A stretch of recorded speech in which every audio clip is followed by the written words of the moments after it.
Good afternoon, Highlands, and welcome to another edition of the Highlander News. Broadcasting live from the Highlands News Studio in Fort Thomas, Kentucky. I'm Ben Rosensteel. And I'm Kat Vincent. Recently, tragedy struck in the southeastern part of America, as well as of some islands off of the coast. Hurricane Matthew devastated areas of land stretching all the way up to North Carolina. Trey has more. January 12th, 2010. Oh my God! This is horrible! A day that the country of Haiti will never forget. There has been a huge earthquake. Major disaster. Terrible earthquake. Massive earthquake in Haiti. On that day, 6 years ago, Haiti was struck by an earthquake that measured a 7 magnitude on the Richter scale. While this country was initially wounded 6 years ago, the scars of the tragedy still remain today. And even worse, while struggling to recover from damage 6 years ago, Mother Nature has dug Haiti into a hole even deeper than before. Look at the size of this storm on satellite at this hour. Tonight, a direct hit in Haiti. October 4th, 2016. Haiti is hit with a Category 4 hurricane. The death toll is still rising to over 1,000 people. 1.5 million people affected, homeless, hungry, and tired. Some say the after effects from Hurricane Matthew are worse than the earthquake in 2010. With the already bad circumstances, Haiti is now facing a potential cholera crisis, a highly contagious bacterial infection in areas lacking clean water. Makeshift relief centers are struggling to keep up with the amount of people in need, with the lack of materials and space. 6 years later, Haiti seems to be in a seemingly familiar place, trapped in the devastation from Hurricane Matthew.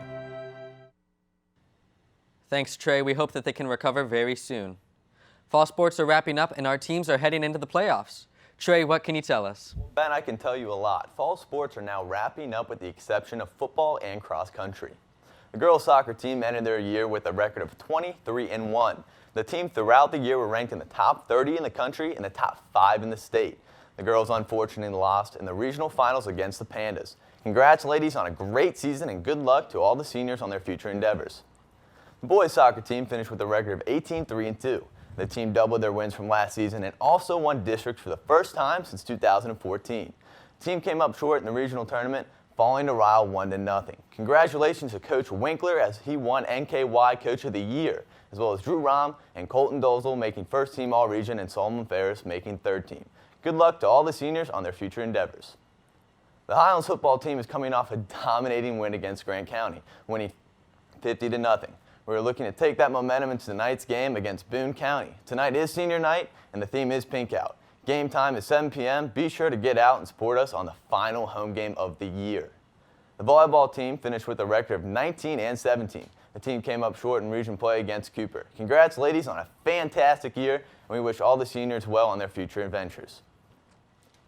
The boys cross-country team continued to improve. Colt Paris and Kevin Kreuter have led the team most of the season, and their times have been dropping. The goal is to finish in the top 6 at state, which would be a huge improvement from the preseason rankings. Good luck, boys, and finish top 6. The girls cross-country team is starting to round into form. They have been dealing with the fact that Chloe Gaswright, the leading senior who has been part of the last 4 state title teams, is out with a stress fracture. The girls have stepped up. Although the state meet November 5th will be a lot more competitive this year, the girls still are favored to win. This will be a great accomplishment for the young team because they would be winning without 3 of the top 5 girls from last season. I have more on one of the Reds players this year. I got the chance to go to Great American Ballpark where I interviewed Reds pitcher Tim Edelman and asked him some questions about the season, his past, and life. My junior year of high school, I kind of made some strides. I grew a little bit. My velocity kind of picked up, and I sort of started to put a couple. I think you said that we just as far as mechanics and mixing pitches and stuff like that. How do you feel about the season and the future of this young team? I feel good about the season going forward just because there's been so much success in the second half. So I'm just trying to contribute in any way that I can whenever I get an opportunity to throw, and looking to build some momentum going into next year. What do you do in the off season to improve your arm strength? I do a lot of lifting and running starting in November-ish. Usually try to give my body a little bit of a break. And then I also do a weighted ball program, throwing program, that's really helped my arm strength and the health of my arm, which I'll continue in some form this year. Now, Tim, you attended the prestigious Georgetown College and got a degree in the medical field. Yeah, I got a BS in healthcare management. Do you ever think of after baseball you will go back into that field? I haven't thought about that.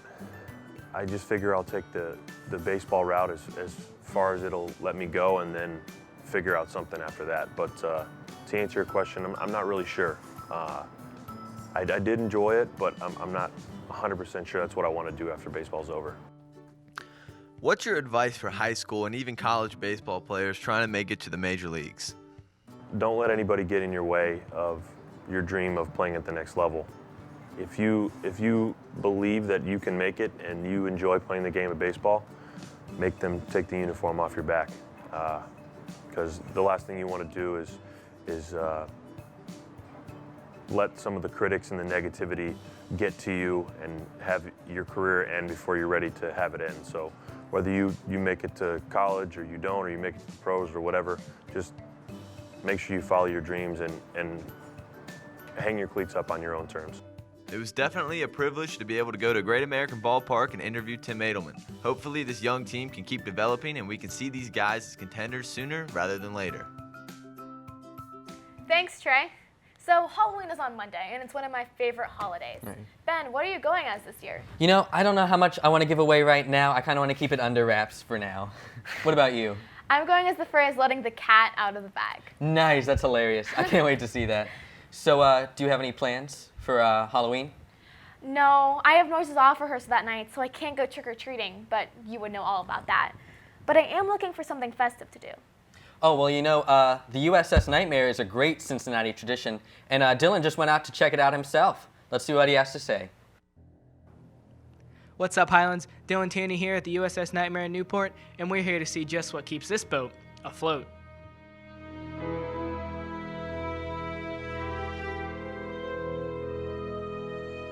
My favorite thing, I think, is the family that we've built here over the years between the actors and the makeup artists and the crew and the owners.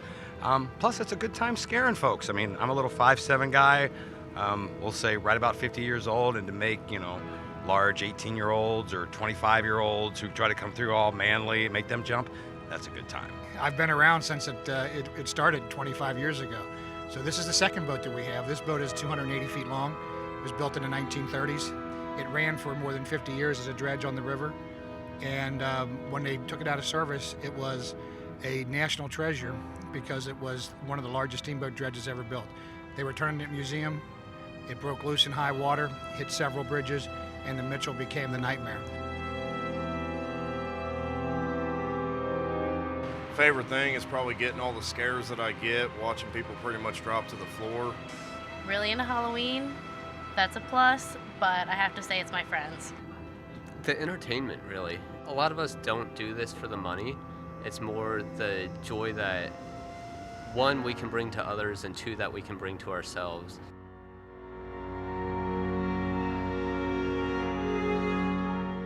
Hi, this is Bradley, director of Lost Souls. You folks may not realize this yet, but you did not survive that crash.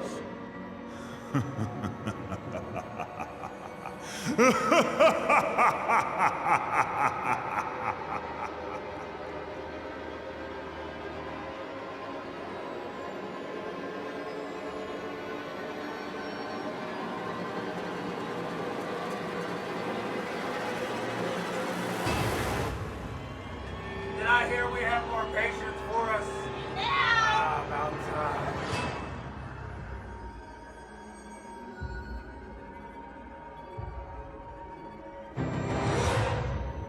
That's you guys at the studio. Man, that's some scary stuff. You know, I'm not one for haunted houses, but I might give it a whirl sometime. You never know. Yeah, it looks fun. Scary, but fun. Right, definitely. Well, that's it for this edition of the Highlander News. I'm Ben Rosensteel. And I'm Kat Finsett. Have an excellent weekend, Highlands.